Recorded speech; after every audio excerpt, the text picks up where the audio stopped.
In this video, we're going to be talking about the Russian genitive case because the Russian genitive case is the most difficult part of the entire Russian grammatical system. So it's good to better understand how to know it. We're going to talk about how I learned it, and I'm also going to give you 7 tips that basically help me learn it better, and that will also help you better learn the Russian genitive case, not just theoretically, but also to better say it correctly while you're having conversations. Because in the end, that's the most important part when you're learning Russian. You want to communicate with people.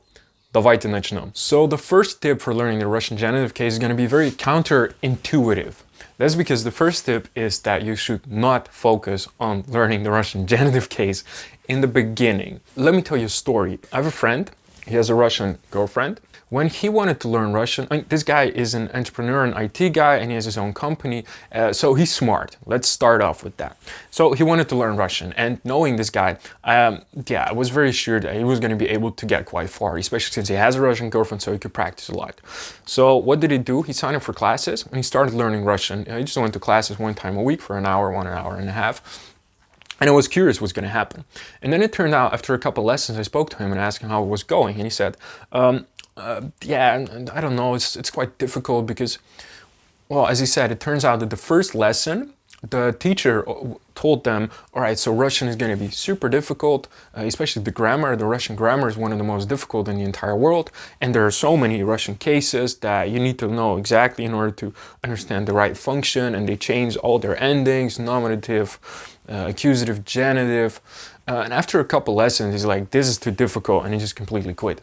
So that's the main thing that I want to start with. You do not specifically need to learn Russian grammar from the beginning, because that will make it seem a lot more difficult, and it's way better to slowly ease into it and first start focusing on learning words and speaking, because if you just learn words and speak, you can already accomplish a lot in the beginning. The second thing that really helped me to learn the Russian genitive case was by focusing on everything one case at a time. And what I mean by that is not make the mistake when you too early in the process you figure out that there are cases, and then you start looking up every single case. And for example, you look up the word dom, you look at, okay, nominative case, dom, accusative case, dom, prepositional case, domya, genitive case, doma, dative case, domu, and then the instrumental case, domum.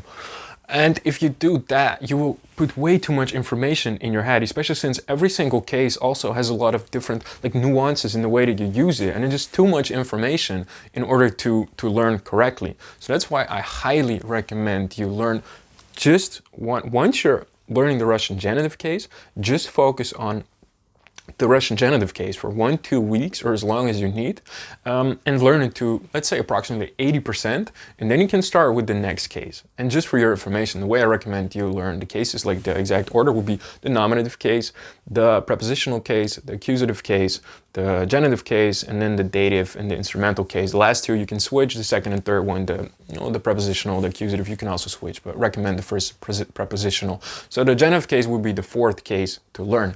And the third tip, how I learned the Russian genitive case, is that I first only focused on the singular nouns, because this just goes a little bit deeper than the previous step where I said that you learn one case at a time. Now you kind of need to divide up the Russian genitive case into special, into even more subcategories. And the first thing to learn is simply put, the singular nouns. That's because the singular nouns are arguably the easiest part of the Russian genitive case, because there are very little exceptions. Like, for example, masculine nouns, they add an a, feminine nouns, they change their a or ya for e or i, and neuter nouns, they also add an a. So that's very easy actually, or a ya, So those are just a couple of simple rules that you need to realize. After that, you learned how it exactly works, then you figure out, okay, how and when do I use the genitive case in a sentence? And that's the next thing to learn. And then I recommend you firstly mainly focus on the basically the possession part. Obsession part. Don't get obsessed with the Russian genitive case. The possession part in the sentence.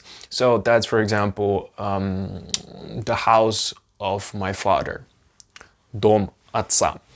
And then afterwards you start learning about all the prepositions that also use it. Like, for example, there's a large garden around the house of my father. Большой сад вокруг дома моя отца.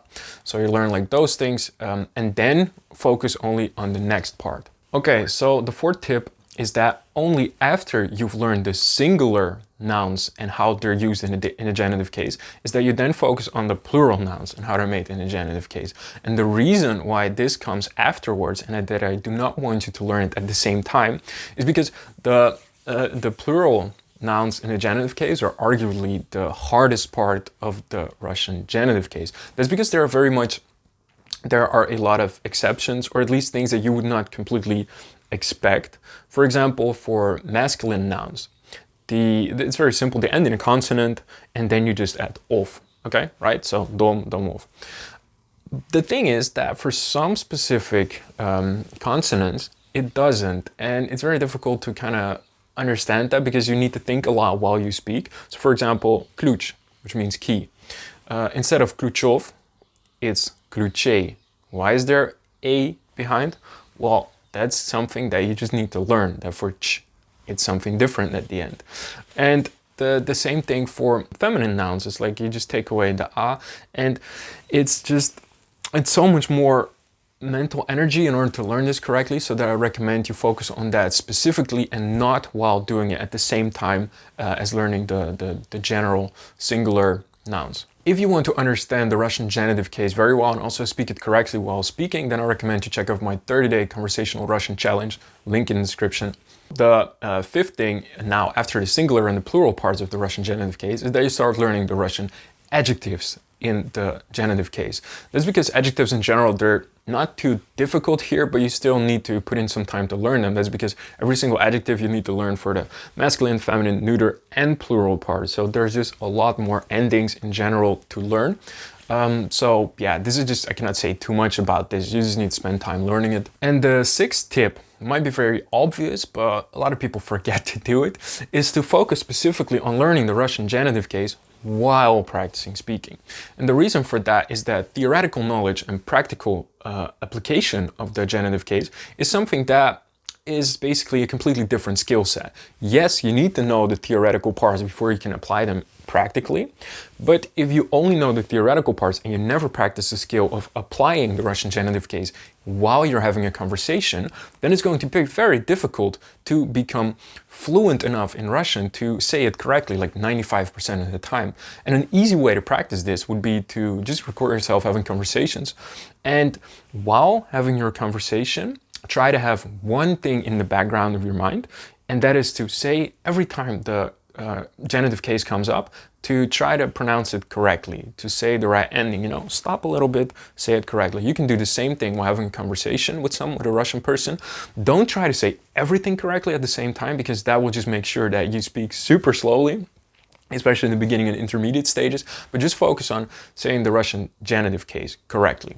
And so the final part to really getting good at the Russian genitive case is to get info from multiple sources, basically. So what I mean by that is that this is only at the end. In the beginning, I highly recommend that you just follow basically one either audio course for this or real lessons, because you basically need a person to explain to you how the Russian genitive case works and give you examples. And you need a person for this in order to understand the details, nuances, and the emphasis when you use it. If you just read it, this doesn't work for most people. But once you've gone through like a class or an audio course that already explains this, then you can in order to understand it better, try to add more sources. So, look it up on other YouTube videos, like this video already helps. Look it up on Google and just see like the table exactly how each thing is used, for example, in Wikipedia. Look up different sources. You could even ask a Russian person how they think the Russian genitive case works, just to hear the perspective from a non-teacher native speaker to explain to you the Russian genitive case. That's also very interesting to do. So I highly recommend you learn from multiple sources in order to really make the puzzle of the Russian genitive case complete in your head. Thank you very much for watching. I hope you learned something in this video. И желаю вам хорошего дня. Хорошего дня, that's the genitive case.